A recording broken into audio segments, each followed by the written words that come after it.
প্রশংসা বা কমপ্লিমেন্ট মানুষকে হ্যাপি করে। শুধু যার প্রশংসা করা হয় তাকেই না, যিনি করছেন তাকেও।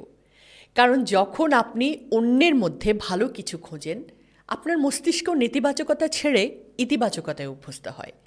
তাছাড়া এটি আপনার এবং সেই পরিচিত বা অপরিচিত মানুষটির মধ্যে একটা ইনস্ট্যান্ট বন্ড বা তাৎক্ষণিক বন্ধন তৈরি করে, যা সুখের অন্যতম শর্ত। কিন্তু আমরা প্রশংসা করতে ভয় পাই, কারণ আমরা মনে করি কাউকে প্রশংসা করলে সেটা শুনতে খুব অকওয়ার্ড বা অদ্ভুত লাগবে।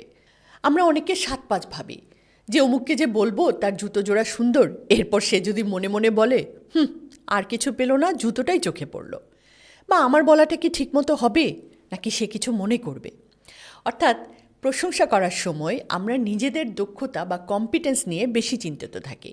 কিন্তু গবেষণায় দেখা গেছে যাকে প্রশংসা করা হচ্ছে তিনি আপনার বলার দক্ষতার দিকে তাকান না, তিনি দেখেন আপনার উষ্ণতা বা ওয়ার্মথ এবং আপনার সদিচ্ছা।